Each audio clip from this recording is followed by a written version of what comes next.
Hi friends, എല്ലാവർക്കും aim സ്റ്റഡീസിന്റെ പുതിയൊരു വീഡിയോയിലേക്ക് സ്വാഗതം.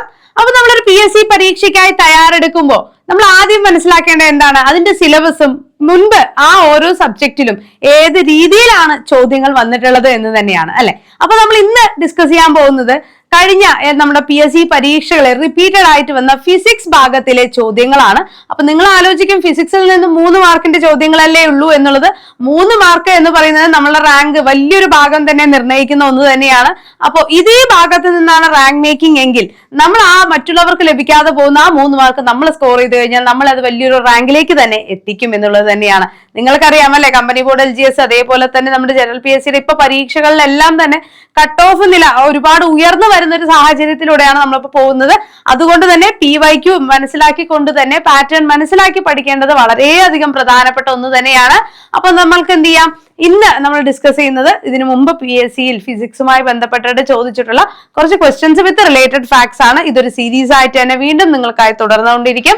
അപ്പൊ ആ ക്ലാസ്സുകളെല്ലാം തന്നെ ഉടൻ ലഭിക്കുന്നതിനായിട്ട് ചാനൽ ഒന്ന് സബ്സ്ക്രൈബ് ചെയ്യുക, അതോടൊപ്പം ബെല്ലൈക്കൻ കൂടെ ഒന്ന് എനേബിൾ ചെയ്യുക. അതേപോലെ തന്നെ ഫ്രീ ക്ലാസ്സുകൾ ലഭിക്കുന്നതിനായി ഒരു വാട്സ്ആപ്പ് ഗ്രൂപ്പിന്റെ ലിങ്ക് കമന്റ് ബോക്സിൽ പിൻ ചെയ്ത് വെച്ചിട്ടുണ്ട്, അതിൽ കൂടെ ഒന്ന് ജോയിൻ ചെയ്യുക. അപ്പൊ ഇനി വരാനിരിക്കുന്ന കമ്പനി ബോർഡ് LGS പരീക്ഷ ആയിക്കോട്ടെ, VFA നോട്ടിഫിക്കേഷൻ ഡേ വന്നിട്ടുണ്ടല്ലേ. അപ്പൊ VFA ഇനി വരാനിരിക്കുന്ന BEVCO LD ഡിസംബർ 30-നാണ് നോട്ടിഫിക്കേഷൻ വരുമെന്ന് പറയുന്നത്. അപ്പൊ അങ്ങനെയുള്ള നമ്മളുടെ PSC പരീക്ഷകളെല്ലാം തന്നെ വളരെയധികം യൂസ്ഫുൾ ആവുന്നതും അതേപോലെ തന്നെ കേട്ടറ്റ് പോലെയുള്ള LPUP പോലെയുള്ള പരീക്ഷകൾക്കെല്ലാം വളരെ പ്രധാനപ്പെട്ട ഒരു ഭാഗം തന്നെയാണ് നമ്മുടെ ഫിസിക്സിലെ ഈ പോർഷൻസ്. അപ്പൊ ഈ ചോദ്യങ്ങളെല്ലാം തന്നെ എന്ത് ചെയ്യുക, കൃത്യമായിട്ടൊന്ന് മനസ്സിലാക്കി പഠിക്കാനായിട്ട് ശ്രദ്ധിക്കുക. ഓക്കെ അല്ലേ? അപ്പൊ ചാനൽ സബ്സ്ക്രൈബ് ചെയ്യാൻ മറക്കണ്ട. അതോടൊപ്പം തന്നെ company board LGS, VFA, LDC, 10th mains പരീക്ഷകൾക്ക് എല്ലാം വേണ്ടിയുള്ള സ്പെഷ്യൽ ബാച്ചുകൾ നമ്മൾ എയിം സ്റ്റഡി സെന്ററിൽ ആരംഭിക്കുന്നുണ്ട്. കേരളത്തിലെ ഏറ്റവും കുറഞ്ഞ ഫീസിൽ തന്നെ നിങ്ങൾക്ക് നിങ്ങളുടെ PSC പഠനം അതേപോലെ നിങ്ങളുടെ മത്സര പരീക്ഷകൾക്കായുള്ള പഠനം ഊർജിതമാക്കാനായിട്ട് സാധിക്കും. അപ്പൊ കോഴ്സിനെ കുറിച്ച് കൂടുതൽ അറിയാൻ 9446537087 നമ്പറിൽ കോൺടാക്ട് ചെയ്താൽ മതി. ഓക്കെ അല്ലേ? അപ്പൊ നമ്മുടെ ചോദ്യങ്ങളിലേക്ക് പോവാം. അതേപോലെ ക്ലാസ്സസ് ഇഷ്ടമാവാണ് തോന്നുകയാണെങ്കിൽ തീർച്ചയായും ഒന്ന് ലൈക്ക് ചെയ്യുക, അതോടൊപ്പം തന്നെ ഫ്രണ്ട്സിലേക്ക് കൂടെ ഒന്ന് ഷെയർ ചെയ്ത് കൊടുക്കാൻ മറക്കണ്ട. നിങ്ങളുടെ ഓരോ ലൈക്കും ഷെയറും തന്നെയാണ് ഞങ്ങൾക്കുള്ള ഏറ്റവും വലിയ മോട്ടിവേഷൻ എന്ന് പറയുന്നത് കേട്ടോ. ഓക്കെ, അപ്പൊ നമ്മുടെ ആദ്യത്തെ ചോദ്യം ഇതാണ്: 10 കിലോഗ്രാം മാസുള്ള ഒരു വസ്തുവിന്റെ നിരപ്പായ തറയിലൂടെ 10 മീറ്റർ വലിച്ചു നീക്കുന്നു എങ്കിൽ ഗുരുത്വാകർഷണ ബലത്തിനെതിരായി ചെയ്യുന്ന പ്രവൃത്തിയുടെ അളവ് എത്രയായിരിക്കും?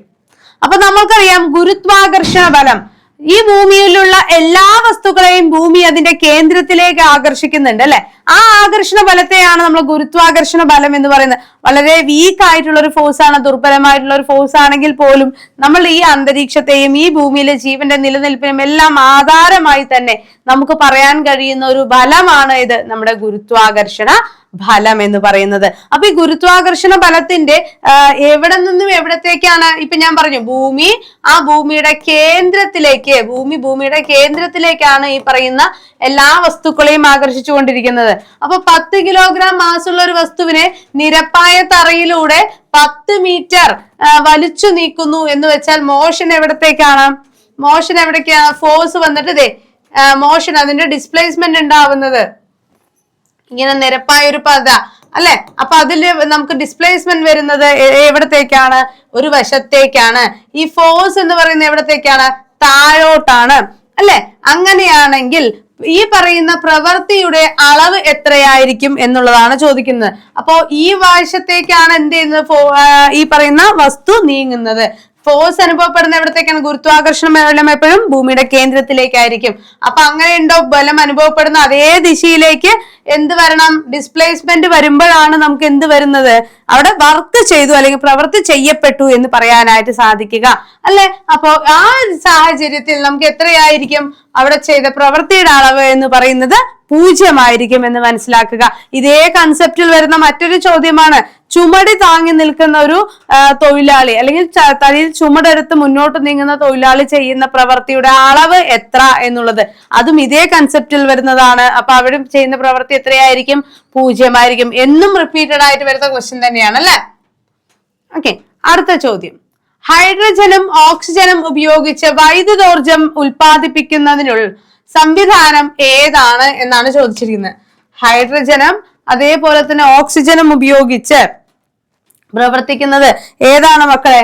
അത് ഫ്യൂവൽ സെല്ലാണ്. ഏതാണ്? ഫ്യൂവൽ സെല്ലാണ്.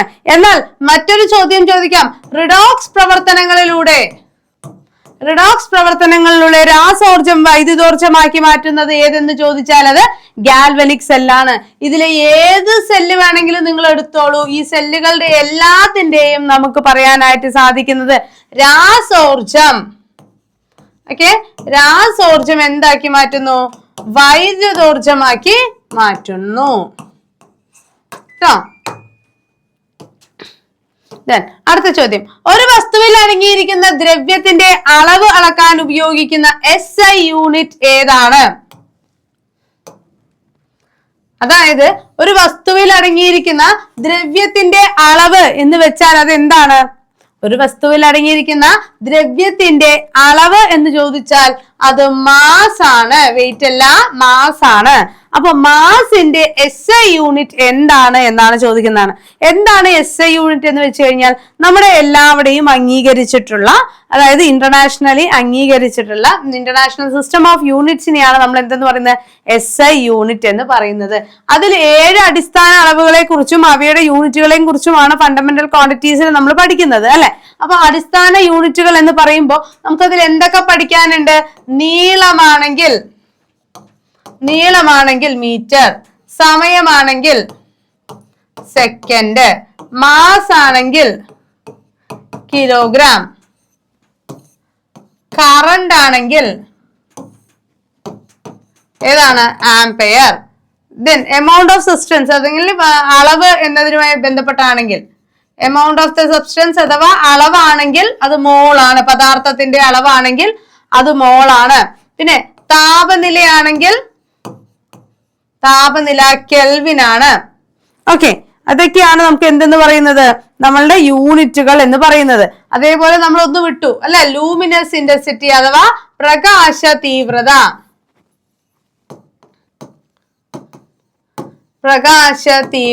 അതെന്താണ്? കാൻഡിലയാണ്. പ്രകാശ തീവ്രത കാൻഡിലയാണ്. ഈ ചോദ്യം എന്നും എന്താണ്? ഒരു എക്സാമിൽ എല്ലാം റിപ്പീറ്റഡ് ആയിട്ട് വരുന്ന ഫാക്ട് തന്നെയാണ്, മനസ്സിലാക്കി വെച്ചിരിക്കുക. അടുത്ത ചോദ്യം, ഊർജത്തിന്റെ ഡയമെൻഷണൽ സമവാക്യം എന്താണ്? ഊർജത്തിന്റെ ഡയമെൻഷണൽ സമവാക്യം. ഊർജത്തിന്റെ ഡയമെൻഷണൽ സമവാക്യം എന്നല്ല, ഏതിന്റെ ആണെങ്കിലും ഡയമെൻഷണൽ സമവാക്യം കണ്ടുപിടിക്കാൻ ഒരു എളുപ്പ വഴി പറഞ്ഞു തരാം. നമ്മൾക്ക് ഇപ്പൊ നിങ്ങൾക്ക് മനസ്സിൽ ഊർജം എന്ന് വരുമ്പോ തന്നെ നമ്മളുടെ മനസ്സിലേക്ക് വരുന്നതാണ് സ്ഥിതികോർജം, ഗതികോർജം ഒക്കെ, അല്ലെ? എനിക്ക് പെട്ടെന്ന് അതാണ് ഓർമ്മ വരിക. അപ്പൊ അതിൽ തന്നെ MGH, potential energy equal to MGH എന്നൊരു കൺസെപ്റ്റ് നിങ്ങൾക്ക് ഓർമ്മയുണ്ടാവും, അല്ലെ? അപ്പൊ അതുമായി ബന്ധപ്പെടുത്തി തന്നെ നമുക്ക് എന്ത് ചെയ്യാനായിട്ട് സാധിക്കും? ഇതിന്റെ ഡയമെൻഷണൽ സമവാക്യത്തെ കുറിച്ച് മനസ്സിലാക്കാനായിട്ട് സാധിക്കും. M എന്ന് പറയുമ്പോൾ എന്താണ്, അല്ലെ? നമ്മുടെ വസ്തുവിന്റെ മാസ് ആണ്. അപ്പൊ M. G എന്താണ്? ജിയുടെ നീളം T⁻², അല്ലെ? G എന്ന് വെച്ചാൽ എന്താണ്? മീറ്റർ പെർ സെക്കൻഡ് സ്ക്വയർ, അല്ലെ? അപ്പൊ മീറ്റർ എന്താണ്? നീളത്തിന്റെ ലെങ്ത്. സെക്കൻഡ് എന്താണ്? ടൈം. താഴെ ആയതുകൊണ്ടാണ് ഞാൻ -2 ഇടുന്നത്. ഇനി H എന്താണ്? ഉയരമാണ്, അല്ലെ? അപ്പൊ ഒരു Hഉം കൂടെ, ഒരു ലെങ്ത്തും കൂടെ. അപ്പൊ ML² T⁻² എന്നുള്ളതാണ് എന്ത് വരുന്നത്? ഊർജത്തിന്റെ ഡയമെൻഷണൽ ഫോർമുല വരുന്നത്. ML² T⁻². Option B is the right answer. Okay അല്ലേ? നമ്മൾ അടുത്ത ചോദ്യം നോക്കാം. ഫാരൻഹീറ്റ് താപനില സ്കെയിലിൽ ജലത്തിന്റെ തിളനില എത്ര? ഫാരൻഹീറ്റിൽ നമുക്ക് തിളനില എത്ര എന്നാണ് ചോദിച്ചിരിക്കുന്നത്. സാധാരണ നമ്മൾ ഈ വാല്യൂസ് എന്ത് ചെയ്യുക? കാണാതെ പഠിക്കുകയാണ് ചെയ്യുന്നത്, അല്ലെ?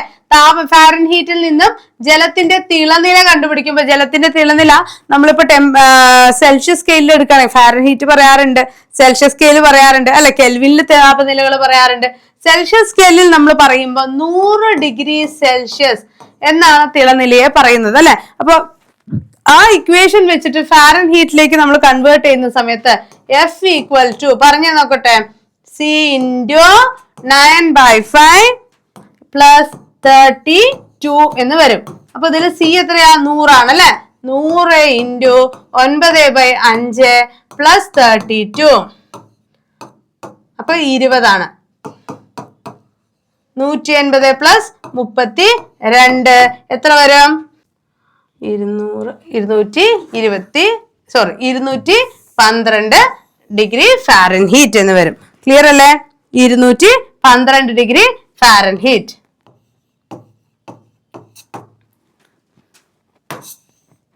അടുത്ത ചോദ്യം, താഴെ കൊടുത്തിരിക്കുന്നവയിൽ ഏറ്റവും കൂടുതൽ വിശിഷ്ട താപധാരിതയുള്ളതായി തിരഞ്ഞെടുക്കപ്പെടുന്നത്, അല്ലെ, ഒരു 4200 ജൂളോളം വിശിഷ്ട താപധാരിത വരുന്നതാണ് നമ്മുടെ ജലം എന്ന് പറയുന്നത്.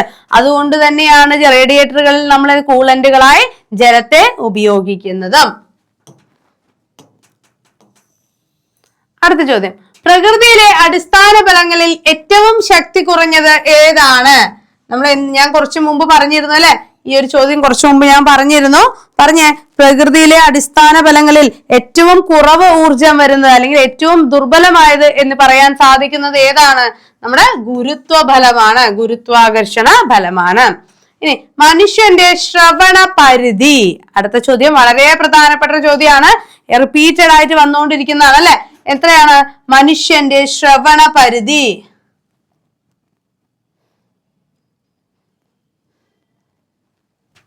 അത് നമുക്ക് രണ്ട് രീതിയിൽ എഴുതാം. 20 ഹേർട്സ് മുതൽ 20,000 ഹേർട്സ് വരെ എന്ന് എഴുതാം. 20 ഹേർട്സ് മുതൽ 20 കിലോ ഹേർട്സ് വരെ എന്നും എഴുതാനായിട്ട് സാധിക്കും. ഓക്കെ അല്ലെ? 20 ഹേർട്സ് മുതൽ 20,000 വരെ എന്നും എഴുതാം. എന്താണ്, നമുക്ക് 20 ഹേർട്സ് മുതൽ 20 കിലോ ഹേർട്സ് വരെ എന്നും എഴുതാനായിട്ട് സാധിക്കും. അപ്പൊ ഈ 20 to 20 അല്ലെങ്കിൽ 20 ഹേർട്സ് ടു 20,000 ഹേർട്സ് ആണ് മനുഷ്യന്റെ ശ്രവണ പരിധി. ഇതിന് മുൻപ് ഫ്രീക്വൻസിയിൽ, ഇതിനു മുമ്പ് ആവൃത്തി വരുന്നതാണെങ്കിൽ അത് ഇൻഫ്രാസോണിക് സൗണ്ട് എന്നും, ഓക്കെ, എലികൾക്കും നമ്മുടെ പ്രാവിനൊക്കെ കേൾക്കാൻ കഴിയുന്ന ഇൻഫ്രാസോണിക് സൗണ്ട് എന്നും, ഇതിന് ശേഷം വരുന്നതാണെങ്കിൽ അത് അൾട്രാസോണിക് സൗണ്ട് എന്നും അറിയപ്പെടുന്നു. അൾട്രാസോണിക് സൗണ്ടുകൾ പുറപ്പെടുവിച്ച് ഇരപിടിക്കുന്ന ജീവിയാണ് ആര്? വവ്വാൽ എന്ന് പറയുന്നത്. റഡാറുകളിൽ ഉപയോഗിക്കുന്ന, സോണാറിൽ ഉപയോഗിക്കുന്ന ഒക്കെ എന്താണ്? അൾട്രാസോണിക് തരംഗങ്ങളാണ്. അൾട്രാസോണിക് സൗണ്ട് സ്കാനിങ് ഒക്കെ നമ്മൾ കേട്ടിട്ടുണ്ട്, അല്ലെ? ഓക്കെ, അപ്പൊ അടുത്ത ചോദ്യം, ഒരു ഗോളീയ ദർപ്പണത്തിന്റെ വക്രത ആരം 30 സെന്റിമീറ്റർ ആണ്. ഒരു ഗോളീയ ദർപ്പണത്തിന്റെ വക്രത ആരം. എന്താണ് വക്രത ആരം എന്ന് പറയുന്നത്? ആ ഗോളം അല്ലെങ്കിൽ അത് ഏത് ഗോളത്തിന്റെ ഭാഗമായി വരുന്നതാണോ ആ ഗോളത്തിന്റെ ആരം, അല്ലെ? അപ്പൊ വക്രത ആരം 30 സെന്റിമീറ്റർ ആണെന്ന് ഇരിക്കട്ടെ. അപ്പൊ ഇതാണ് ആ ഗോളം എന്ന് വെച്ചാൽ ഗോളത്തിന്റെ സെന്റർ ആണ്, ഇതാണ് അതിന്റെ ആരം. ഇത് 30 സെന്റിമീറ്റർ ആണെങ്കിൽ ഈ ദർപ്പണത്തിന്റെ ഫോക്കൽ ദൂരം എത്ര? ഈ നമ്മൾക്കൊരു ഇക്വേഷൻ ഉണ്ട്, അല്ലെ, F=R/2. അപ്പൊ R എത്രയാണെന്ന് തരുന്നു? റേഡിയസ് ഓഫ് കർവേച്ചർ നമുക്ക് 30 ആണെന്ന് തന്നു. 30/2, അതായത് നമ്മുടെ 15. ഓക്കെ അല്ലെ? എത്രയാണ്? 15 സെന്റിമീറ്റർ.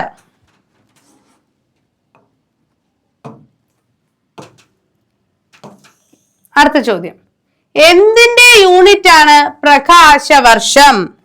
പ്രകാശവർഷം എന്തിന്റെ യൂണിറ്റ് ആണ്? ഏതിന്റെയാണ് മക്കളെ? ദൂരമാണോ, പ്രകാശ തീവ്രതയാണോ, സമയമാണോ, ശബ്ദമാണോ? ഏതിന്റെയാണ്? പ്രകാശവർഷം ദൂരത്തിന്റെ യൂണിറ്റ് ആണ്.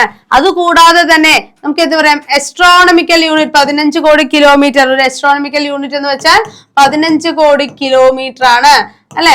എന്താണ്? സൂര്യനും ഭൂമിയും തമ്മിലുള്ള ദൂരത്തെയാണ് ആസ്ട്രോണമിക്കൽ യൂണിറ്റ് എന്ന് കൊണ്ട് അർത്ഥമാക്കുന്നത്. പ്രകാശവർഷം എന്ന് വെച്ചാൽ ഒരു വർഷം കൊണ്ട് പ്രകാശം സഞ്ചരിക്കുന്ന ദൂരമാണ്. അതെന്തിന്റെ യൂണിറ്റ് ആണ്? ദൂരത്തിന്റെ യൂണിറ്റ് ആണ്. നോട്ടിക്കൽ മൈല്, അല്ലെ? അങ്ങനെ ഒരുപാട് യൂണിറ്റുകളെ കുറിച്ച് പറയുന്നുണ്ട്. അതേപോലെ തന്നെ നീളത്തിന്റെ അടിസ്ഥാന യൂണിറ്റ് ഏതാണ്? മീറ്റർ ആണ് എന്നുകൂടെ മനസ്സിലാക്കാം. അടുത്ത ചോദ്യം, 20 ഹെർട്സിൽ താഴെ ആവൃത്തിയുള്ള ശബ്ദങ്ങളെ ഇൻഫ്രാസോണിക് എന്നും 20,000 ഹെർട്സിൽ കൂടുതൽ ആവൃത്തിയുള്ള ശബ്ദങ്ങളെ അൾട്രാസോണിക് എന്നും പറയുന്നു. താഴെ തന്നിരിക്കുന്ന പ്രസ്താവനകളിൽ ശരിയായവ തിരഞ്ഞെടുക്കുക. ഭൂകമ്പങ്ങൾ ഉണ്ടാകുമ്പോൾ ഇൻഫ്രാസോണിക് തരംഗങ്ങൾ ഉണ്ടാകുന്നു. ശരിയല്ലേ? ഭൂകമ്പ തരംഗങ്ങൾ ഇൻഫ്രാസോണിക് തരംഗങ്ങളിൽ ഉൾപ്പെടുന്നവയാണ്. ശരിയാണ്. വവ്വാലുകൾക്ക് അൾട്രാസോണിക് തരംഗങ്ങൾ ഉണ്ടാക്കാനും കേൾക്കാനും സാധിക്കുന്നു, അല്ലെ? ശരിയാണ്. സോണാറിൽ ഇൻഫ്രാസോണിക് തരംഗങ്ങൾ ഉപയോഗപ്പെടുത്തിയിരിക്കുന്നു എന്ന് പറഞ്ഞാൽ തെറ്റാണ്. സൗണ്ട് നാവിഗേഷൻ ആൻഡ് റേഞ്ചിങ് ആണ് സോണാർ എന്ന് പറയുന്നത്, അല്ലെ? അതിൽ ഉപയോഗിച്ചിരിക്കുന്നത് അൾട്രാസോണിക് തരംഗങ്ങളാണ്. ഏതാണ്? അൾട്രാസോണിക് തരംഗങ്ങളാണ്. തെറ്റിക്കരുത്, ഒരുപാട് തവണ റിപ്പീറ്റ് ചെയ്ത് ചോദിച്ചിട്ടുള്ള ഒരു ചോദ്യം തന്നെയാണ് കേട്ടോ. അടുത്ത ചോദ്യം,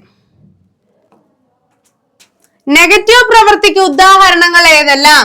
നെഗറ്റീവ് പ്രവൃത്തിക്ക് ഉദാഹരണം എന്ന് വെച്ചാൽ അതിൽ നിന്ന് ആദ്യം ആ ടേമിന്റെ അർത്ഥം നമുക്ക് മനസ്സിലാകണം അല്ലെ. എന്താണ് നെഗറ്റീവ് പ്രവൃത്തി? നമ്മൾ ചെയ്യുന്ന ഫോഴ്സ് അല്ലെങ്കിൽ നമ്മൾ ഏത് ഭാഗത്തേക്കാണോ ബലം പ്രയോഗിച്ചത് അതേ വശത്തേക്ക് തന്നെയാണ് സ്ഥാനാന്തരം ഉണ്ടായെങ്കിൽ അത് പോസിറ്റീവ് പ്രവൃത്തിയും, നമ്മൾ പ്രയോഗിച്ച ബലത്തിന് നേർ വിപരീതമായാണ് സ്ഥാനാന്തരം ഉണ്ടായെങ്കിൽ അത് എന്താണ്? അത് നെഗറ്റീവ് പ്രവൃത്തിയുമാണ്. ഒരു വസ്തു താഴേക്ക് വീഴുമ്പോൾ ഗുരുത്വാകർഷണ ബലം ചെയ്യുന്ന പ്രവൃത്തി. ഒരു വസ്തു താഴോട്ട് വീഴുമ്പോൾ ഗുരുത്വാകർഷണ ബലം എവിടത്തേക്കാണ് വലിക്കുന്നത്? ഭൂമിയുടെ കേന്ദ്രത്തിലേക്ക് വലിക്കുന്നു. അപ്പൊ ബലം എവിടേക്കാണോ അവിടെ തന്നെ, ആ വശത്തേക്ക് തന്നെയല്ലേ അവിടെ പ്രവൃത്തി ചെയ്യപ്പെടുന്നത്, അതായത് ആ വസ്തു വീഴുന്നത്. അതുകൊണ്ട് തന്നെ അത് പോസിറ്റീവ് പ്രവൃത്തിക്ക് ഉദാഹരണമാണ്. ദെൻ ഒരു വസ്തു ഉയർത്തുമ്പോൾ ഗുരുത്വാകർഷണ ബലം ചെയ്യുന്ന പ്രവൃത്തി. ഒരു വസ്തുവിനെ തറയിൽ നിന്നും ഞാൻ മുകളിലേക്ക് ഉയർത്തുന്നു. ഗുരുത്വാകർഷണ ബലം എങ്ങോട്ടാണ്? ഭൂമിയുടെ കേന്ദ്രത്തിലേക്ക്, താഴോട്ടാണ്. ഞാനിത് മുകളിലേക്ക് ഉയർത്തുമ്പോൾ വലിക്കുന്നത് താഴോട്ടാണ്, പക്ഷെ ഉയരുന്നത് മുകളിലേക്കാണ് അല്ലെ. അപ്പൊ നെഗറ്റീവ് പ്രവൃത്തിയാണത്, ഓപ്പോസിറ്റ് ഡയറക്ഷൻ ആയതുകൊണ്ട്. ഒരു വസ്തു ചരിവുതലത്തിലൂടെ താഴേക്ക് നീങ്ങുമ്പോൾ ഘർഷണബലം ചെയ്യുന്ന പ്രവൃത്തി. ഘർഷണബലം എപ്പോഴും എന്താണ്? അതൊരു ഒപ്പോസിങ് ഫോഴ്സ് ആണ്, അതായത് ഒരു റെസിസ്റ്റൻസ് ആണ്. ഒരു വസ്തുവിന്റെ ചലനത്തെ എതിർക്കുന്ന ഫലമാണ് ഇത് ഘർഷണബലം. അതുകൊണ്ട് തന്നെ അത് നെഗറ്റീവ് ആണ്. അപ്പൊ നമുക്ക് തന്നിരിക്കുന്ന എന്താണ്? നെഗറ്റീവ് പ്രവൃത്തിക്ക് ഉദാഹരണം 2, 3, 1 വരുന്നില്ല, 1 പോസിറ്റീവ് ആണ്. അപ്പൊ 2, 3 മാത്രം. ഓക്കെ അല്ലേ? അടുത്തത്, നിശ്ചലാവസ്ഥയിലുള്ള ഒരു ലോറിയുടെ പ്രവേഗം 5 സെക്കൻഡ് കൊണ്ട് 30 മീറ്റർ പെർ സെക്കൻഡ് ആയാൽ ലോറിയുടെ ത്വരണം എത്ര? നിശ്ചലാവസ്ഥയിലുള്ള ഒരു ലോറിയുടെ പ്രവേഗം 5 സെക്കൻഡ് കൊണ്ട് 30 മീറ്റർ പെർ സെക്കൻഡ് ആവുന്നു എന്നാണ് പറയുന്നത്. നിശ്ചലാവസ്ഥ. അപ്പൊ തുടക്കത്തിൽ അതിന്റെ 0 മീറ്റർ പെർ സെക്കൻഡ് വെലോസിറ്റി പ്രവേഗമായിരുന്നു. ഇനി 5 സെക്കൻഡ് കൊണ്ട് ടി എത്രയാണ്? 5 സെക്കൻഡ്. 30 മീറ്റർ പെർ സെക്കൻഡ് ആയി. അന്ത്യപ്രവേഗം 30 മീറ്റർ പെർ സെക്കൻഡ് ആയി. ഇത് ഉപയോഗിക്കുമ്പോൾ നമുക്ക് ഏത് ഇക്വേഷൻ ആണ് അവിടെ ഉപയോഗിക്കാൻ പറ്റുക? നമുക്ക് എന്തൊക്കെ തന്നിട്ടുണ്ട്? യുവും വിയും ടിയും ആണ് തന്നിരിക്കുന്നത്. അപ്പൊ നമുക്ക് എന്ത് ചെയ്യാം? A equal to v minus u by t എന്ന ഇക്വേഷൻ കൊടുക്കുക. വി എത്രയാണ്? 30 മൈനസ് യു എത്രയാണ്? 0 ബൈ ടി എത്രയാണ്? 5 equal to 30/5 6 metre per second square ആണ് നമ്മുടെ ഉത്തരം വരുന്നത്. ഓക്കെ അല്ലേ? അതായത് നമ്മളുടെ ഈ പറയുന്ന ത്വരണം എന്ന് വെച്ചാൽ എ എന്ന് വെച്ചാൽ എന്താണ്? പ്രവേഗമാറ്റത്തിന്റെ നിരക്കാണ്. പ്രവേഗമാറ്റത്തിന്റെ നിരക്കാണ് ത്വരണം. ആ ഇക്വേഷൻ ആണ് നമ്മൾ അവിടെ കൊടുത്തത്. ഇനി ഹൈഡ്രോളിക് ബ്രേക്കിൽ ഉപയോഗിക്കുന്ന അടിസ്ഥാന നിയമം ഏത്? ഹൈഡ്രോളിക് ബ്രേക്കിൽ ഉപയോഗിക്കുന്ന അടിസ്ഥാന നിയമം നമ്മുടെ ടോയ്ലറ്റ് ഫ്ലഷ് ടാങ്കിന്റെ ആണെങ്കിലും എക്സ്കവേറ്ററിന്റെ ആണെങ്കിലും ഹൈഡ്രോളിക് ലിഫ്റ്റ് ആണെങ്കിലും ഹൈഡ്രോളിക് ജാക്ക് ആണെങ്കിലും പ്രവർത്തന തത്വം എന്ത് തന്നെയാണ്? അത് പാസ്കൽസ് നിയമമാണ്. ഒരുപാട് തവണ PSC ചോദിച്ചിട്ടുള്ളതാണ് അല്ലെ. പാസ്കൽസ് നിയമമാണ്. എലാസ്റ്റിസിറ്റിയുമായി ബന്ധപ്പെട്ട നിയമമാണെങ്കിലോ?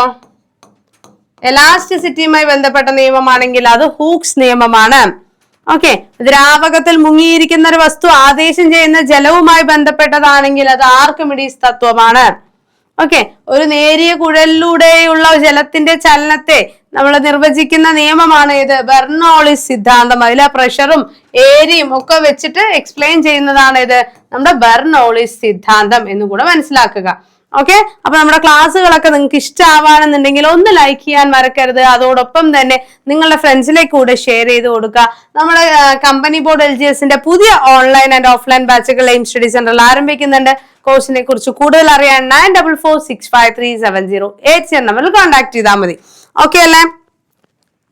അടുത്ത ചോദ്യത്തിലേക്ക് പോവാം. ഒരു കോൺവെക്സ് ലെൻസിന്റെ ഫോക്കൽ ദൂരം 20 സെന്റിമീറ്റർ ആണെങ്കിൽ ആ ലെൻസിന്റെ പവർ എത്ര? കോൺവെക്സ് ലെൻസ് ആയതുകൊണ്ട് തന്നെ പോസിറ്റീവ് ആണ് എന്നുള്ളതിൽ നമുക്ക് ഒരു സംശയവും വേണ്ട. ദൂരം എത്രയാണ്? 20 centimetre. F equal to 20 centimetre എന്ന് വെച്ചാൽ നമ്മൾക്കറിയാം ഇതിന്റെ മീറ്ററിലുള്ള അളവിന്റെ വ്യുൽക്രമമാണ് പവർ എന്ന് പറയുന്നത്. അതായത് 20/100 0.2 മീറ്റേഴ്സ് ആണ് നമ്മുടെ ഫോക്കൽ ദൂരം വരുന്നത്. അപ്പൊ ഇനി പവർ P എത്രയാണ്? 1/0.2 എത്ര വരും? 1/2 0.5 ആണ്. അപ്പൊ നമുക്ക് എത്ര വരും? +5D എന്ന് വരും. ഓക്കെ അല്ലെ? +5D എന്ന് വരും. അടുത്ത ചോദ്യം, താഴെ കൊടുത്തിരിക്കുന്നവയിൽ തരംഗദൈർഘ്യം കൂടിയ ഏത് നിറത്തിനാണ്? അല്ലെ, നമുക്കിപ്പോ തരംഗദൈർഘ്യത്തിന്റെ അളവ് എഴുതുമ്പോൾ നമുക്ക് എന്ത് ചെയ്യാം? VIBGYOR അല്ലെ? അതിൽ ഏറ്റവും കൂടുതൽ തരംഗദൈർഘ്യമുള്ളത് ആർക്കാണ്? ചുവപ്പിനാണ്. ചുവപ്പ് ഉണ്ടോ അതില്? ഇല്ല. അടുത്ത ആരാ? ഓറഞ്ച് ആണ്. ഓറഞ്ച് ഇല്ലേ? അപ്പൊ നമ്മുടെ ഉത്തരം ഓറഞ്ച് ആണ്. ഓക്കെ അല്ലേ? അപ്പോ ഈ തരംഗദൈർഘ്യം കൂടുന്ന ഓർഡർ ആണ് ഇത്. തരംഗദൈർഘ്യം കൂടുന്ന ഓർഡർ ആണ് ഇത്. എന്നാൽ ആവൃത്തി അതിന് നേരെ ഓപ്പോസിറ്റ് ആണെന്ന് മനസ്സിലാക്കുക.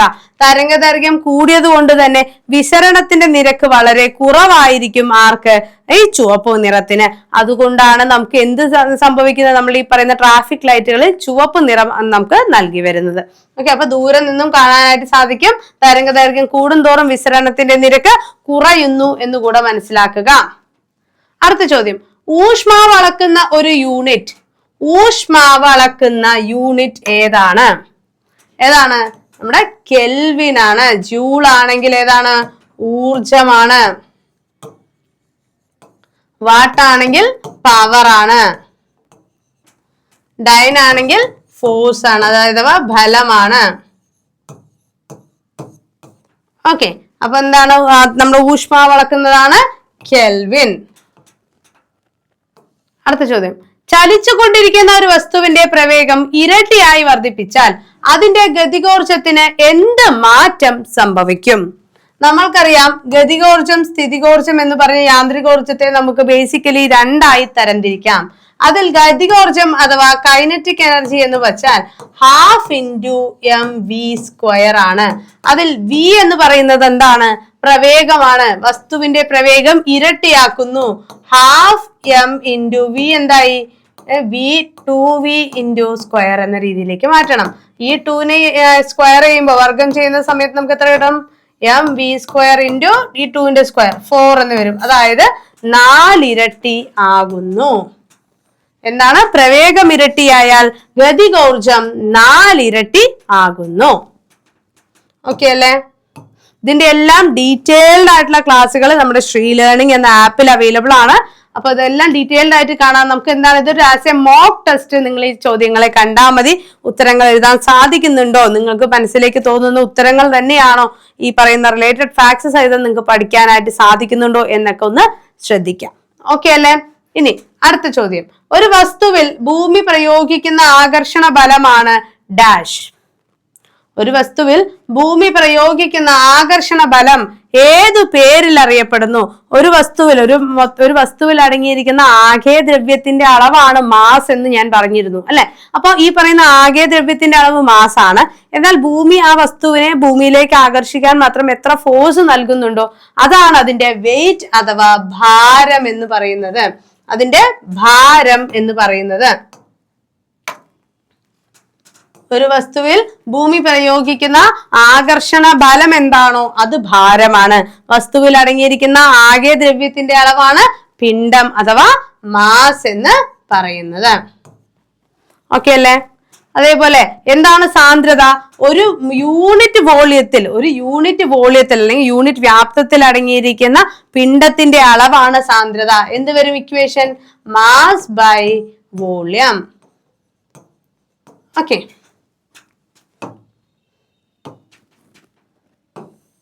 അടുത്ത ചോദ്യം, നഗ്നനേത്രങ്ങൾ കൊണ്ട് കാണാൻ സാധിക്കാത്ത ഗ്രഹം ഏതാണ്?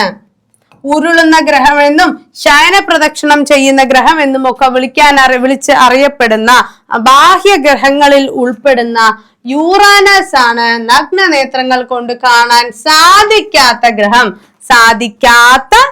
ശ്രദ്ധിക്കുക കേട്ടോ. ഓക്കെ, ഇതിലെന്താണ് നമ്മുടെ വ്യാഴമൊക്കെ പറയുമ്പോൾ ഒരുപാട് സമയം 12 വർഷം എടുത്തിട്ടാണ് അതൊരു പരിക്രമണമൊക്കെ ഒരു ഭ്രമണമൊക്കെ പൂർത്തിയാക്കുന്നത് അല്ലെ. അപ്പൊ വ്യാഴവട്ടം എന്നൊക്കെ നമ്മൾ കേട്ടിട്ടില്ലേ? ശരി, പാരമ്പര്യ ഊർജ സ്രോതസ് ഇവയിൽ ഏതാണ്? ചുവടെ തന്നിരിക്കുന്നവയിൽ പാരമ്പര്യ ഊർജ സ്രോതസ് ഏതാണ്? ഏതാണ്? സൗരോർജം, കാറ്റിൽ നിന്നുള്ള ഊർജം, തിരമാലയിൽ നിന്നുള്ള ഊർജം, LPG. ഏതാണ്? നമ്മളുടെ LPG എന്നുള്ളത് തന്നെയാണ്. അടുത്ത ചോദ്യം, തെർമോമീറ്റർ അളക്കുന്ന ഭൗതിക അളവ്. തെർമോമീറ്ററിൽ അളക്കുന്ന ഭൗതിക അളവ് ഏത്? തെർമോമീറ്ററിൽ അളക്കുന്ന ഏതാണ്? നമ്മുടെ ഊഷ്മാവാണ്. Okay, temperature. ആർദ്രത അളക്കുന്നത് എന്തുപയോഗിച്ചാണ് എന്ന് മറക്കാതെ കമന്റ് ചെയ്യുക. ബാരോമീറ്റർ ഉപയോഗിച്ച് നമുക്ക് മർദ്ദം അളക്കാനായിട്ട് സാധിക്കും അല്ലെ. എന്നാൽ ആർദ്രത അളക്കാൻ ഉപയോഗിക്കുന്ന ഇൻസ്ട്രുമെന്റ് ഏതാണ് എന്നുള്ളത് നിർബന്ധമായും കമന്റ് ചെയ്യണം കേട്ടോ. അതേപോലെ അടുത്ത ചോദ്യത്തിലേക്ക് പോവാം. ദോലനത്തിന് ഉദാഹരണം ഏത്? ദോലനം എന്ന് വെച്ചാൽ എന്താ? ഒരു മീൻ പോയിന്റിനെ അടിസ്ഥാനമാക്കി, ഒരു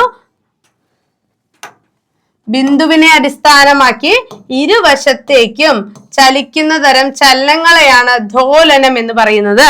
ഓക്കെ, അപ്പോ ഊഞ്ഞാലിന്റെ ചലനം ദോലനമാണ്. ഭൂമി സൂര്യനെ ചുറ്റിത്തിരിയുന്നത്, ഭൂമി സൂര്യനെ ചുറ്റുന്നത് പരിക്രമണമാണ്.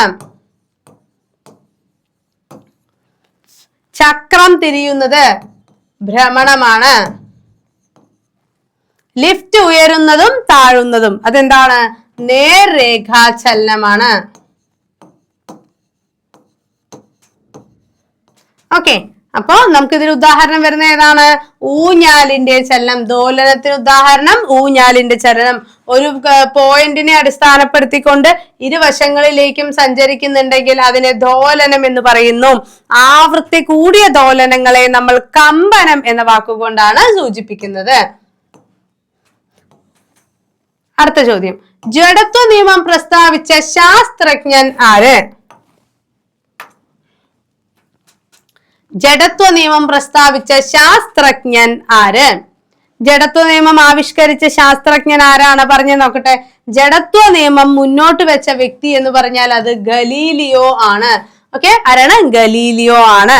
എന്നാൽ നമ്മുടെ ഗലീലിയോന്റെ ഈ നിയമത്തിന്റെയും എല്ലാം അടിസ്ഥാനത്തിൽ ഭൂമിയിലെ എല്ലാ വസ്തുക്കൾക്കും അപ്ലിക്കബിൾ ആയിട്ടുള്ള നിയമങ്ങളെ മുന്നോട്ട് വെച്ച ചലന നിയമങ്ങൾ ആവിഷ്കരിച്ച വ്യക്തിയാണ് ആര്? സർ ഐസക് ന്യൂട്ടൺ എന്ന് പറയുന്നത്. സർ ഐസക് ന്യൂട്ടന്റെ 3 ചലന നിയമങ്ങളെ കുറിച്ച് നമുക്ക് പഠിക്കാനുണ്ടെങ്കിലും അതിലെ 1ാം ചലന നിയമത്തെ ജഡത്വ നിയമം എന്നാണ് അറിയപ്പെടുന്നത്. അപ്പൊ നമുക്ക് അതാണ് ഒരു കൺഫ്യൂഷൻ വരാനായിട്ട് സാധ്യതയുള്ളത് അല്ലെ. അപ്പൊ ന്യൂട്ടന്റെ 1ാം ചലന നിയമത്തെ നമുക്ക് എങ്ങനെ പരീക്ഷയ്ക്ക് ചോദിക്കാം? ജഡത്വ നിയമം എന്ന് പേരുള്ള നിയമം ഏത് അല്ലെ? അതേതാണ്? നമ്മുടെ ന്യൂട്ടന്റെ 1ാം ചലന നിയമം തന്നെയാണ്. ബാഹ്യമായ ഒരു ഫോഴ്സ് നൽകാത്തിടത്തോളം കാലം ഒരു വസ്തു ചലിച്ചുകൊണ്ടിരിക്കുന്ന അവസ്ഥയിലാണെങ്കിൽ ചലിച്ചുകൊണ്ടേയിരിക്കുമെന്നും നിശ്ചലാവസ്ഥയിൽ ഇരിക്കുന്ന ഒരു വസ്തുവാണെങ്കിൽ അത് നിശ്ചലാവസ്ഥയിൽ തന്നെ ഇരിക്കുമെന്നും പറഞ്ഞതാണ് ഏതെന്ന് പറയുന്നത്? ഈ ജഡത്വ നിയമം എന്ന് പറയുന്നത്. അതായത് ബാഹ്യമായ ഒരു ബലം ഇല്ലാതെ ഇപ്പോൾ നിൽക്കുന്ന ഒരു അവസ്ഥയ്ക്ക് മാറ്റം വരാൻ ആർക്ക് സാധിക്കില്ല? ഒരു ബോഡിക്ക് സ്വയമേവ സാധിക്കില്ല, ഒരു വസ്തുവിന്. ഓക്കെ അല്ലെ? അതാണ് നമ്മുടെ ആദ്യത്തെ നിയമം പറയുന്നത്. അതുമായി ബന്ധപ്പെട്ട കൺസെപ്റ്റ് ആണ് ഇത് ചലന ജഡത്വവും നിശ്ചല ജഡത്വവും കാര്യങ്ങളൊക്കെ വരുന്നത് കേട്ടോ. ശരി, അടുത്ത ചോദ്യം, ഭൂഗുരുത്വ സ്ഥിരാങ്കത്തിന്റെ യൂണിറ്റ്. ഭൂഗുരുത്വ സ്ഥിരാങ്കത്തിന്റെ യൂണിറ്റ് എന്ത്?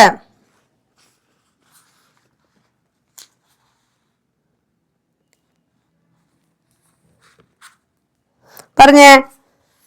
Newton metre cube per kilogram square. 6.67 into 10 raised to 11 newton metre cube per kilogram square. Newton metre cube per kilogram square. Option C ആണ് നമ്മുടെ ഉത്തരം വരുന്നത്. ജിയുടെ വാല്യൂ എന്താണ്? നമ്മളിപ്പോ എന്താണ് സാർവിക ഗുരുത്വാകർഷണ നിയമമൊക്കെ പറയുമ്പോ F = G m1 m2 by r square എന്നൊക്കെ കൊടുക്കല്ലേ. ഇതാണ് ഗുരുത്വാകർഷണ സ്ഥിരാങ്കം എന്ന് പറയുന്നത്. ജിയുടെ മൂല്യം എത്രയാണ്? 6.67 into 10 raised to -11 newton metre cube per kilogram square എന്നുള്ളതാണ്. ഓക്കെ, അടുത്ത ചോദ്യം, ഒരു ദർപ്പണത്തിന്റെ ഫോക്കൽ ദൂരം 10 സെന്റിമീറ്റർ ആയാൽ വക്രത ആരം എത്ര? ഒരു ദർപ്പണത്തിന്റെ ഫോക്കൽ ദൂരം 10 സെന്റിമീറ്റർ ആയാൽ വക്രത ആരം എത്ര? അല്ലെ, ഫോക്കൽ ദൂരം എത്ര തന്നിട്ടുണ്ട്? 10 സെന്റിമീറ്റർ എന്ന് തന്നിട്ടുണ്ട്. നമുക്കറിയാം R/2 ആണ് എഫ് എന്ന്, അല്ലെ? അപ്പോ എഫ് എത്രയായിരിക്കും? എഫ് അഥവാ ഫോക്കൽ ദൂരം എന്ന് പറയുന്നത് എത്രയായിരിക്കണം? ഫോക്കൽ ദൂരത്തിന്റെ ഇരട്ടി ആയിരിക്കണം നമ്മുടെ ആർ എന്ന് പറയുന്നത്. അപ്പൊ ഈ 10ന്റെ ഇരട്ടി എത്രയാണ്? 20 സെന്റിമീറ്റർ ആണ് നമ്മുടെ റേഡിയസ് ഓഫ് കർവീച്ചർ അഥവാ വക്രത ആരം എന്ന് പറയുന്നത്. അടുത്ത ചോദ്യം, AC-യെ DC ആക്കി മാറ്റുന്ന പ്രവർത്തനത്തിന് ഉപയോഗിക്കുന്ന ഉപകരണം ഏത്? AC എന്ന് വെച്ചാൽ എന്താണ്? ഓൾട്ടർനേറ്റിംഗ് കറന്റ്, പ്രത്യാവർത്തി ധാരാ വൈദ്യുതി. ഈ രീതിയിൽ പ്രവഹിച്ചുകൊണ്ടിരിക്കുന്ന ഒരു ഏറ്റക്കുറച്ചിലുകളോടുകൂടി ഒരു ദിശയും അതേപോലെ തന്നെ അളവും കണ്ടിന്യൂസ് ആയിട്ട് മാറിക്കൊണ്ടേയിരിക്കുന്ന തരത്തിലുള്ള വൈദ്യുത പ്രവാഹങ്ങളെ AC അഥവാ പ്രത്യാവർത്തി ധാരാ വൈദ്യുതി എന്ന് പറയുന്നു. ഇനി എന്നാൽ ഇങ്ങനെയുള്ള ഏറ്റക്കുറച്ചിലുകളൊന്നും ഇല്ലാതെ തന്നെ ഇങ്ങനെ ഒരേ വശത്തേക്ക്, അതിൽ വ്യത്യാസങ്ങളൊന്നും ഇല്ലാതെ ഒരേ ദിശയിലേക്ക് ഒരേ അളവിൽ തന്നെ പ്രവഹിക്കുന്നതിനാണെങ്കിൽ ഡയറക്റ്റ് കറണ്ട് അഥവാ DC എന്ന് പറയുന്നു. അത് കൺവേർട്ട് ചെയ്യുന്നത് ആരാണ്? നമ്മുടെ ഡയോഡുകളാണ്. ഏതാണ്? ഡയോഡുകളാണ്. വജ്രത്തിലൂടെയുള്ള പ്രകാശത്തിന്റെ വേഗത നമുക്കറിയാം. പ്രകാശം സഞ്ചരിക്കാനായിട്ട് മാധ്യമം ആവശ്യമില്ലെങ്കിലും ഒരു മാധ്യമത്തിന്റെ പ്രസൻസ് വരുമ്പോ അതിന്റെ മാധ്യമത്തിന്റെ ആ പ്രകാശത്തെ കടത്തിവിടാനുള്ള സ്വാധീനം ചെലുത്തുന്ന ആ കഴിവുണ്ടല്ലോ, അത് അതിന്റെ വേഗതയെ വല്ലാതെ സ്വാധീനിക്കുന്നുണ്ട്. പ്രകാശം ഏറ്റവും കൂടുതൽ വേഗതയിൽ സഞ്ചരിക്കുന്നത് ശൂന്യതയിലാണ്. ഏറ്റവും കൂടുതൽ വേഗതയിൽ എന്ന് പറയുമ്പോൾ 3 × 10⁸ മീറ്റർ/സെക്കൻഡ് വേഗതയിലാണ് പ്രകാശം ശൂന്യതയിലൂടെ സഞ്ചരിക്കുന്നത്. പ്രകാശം ഏറ്റവും കൂടുതൽ വേഗത്തിൽ സഞ്ചരിക്കുന്നത് ശൂന്യതയിലൂടെയാണെന്ന് പറഞ്ഞ വ്യക്തിയാണ് ലിയോൺ ഫുക്കാൾട്ട് എന്ന് പറയുന്നത്.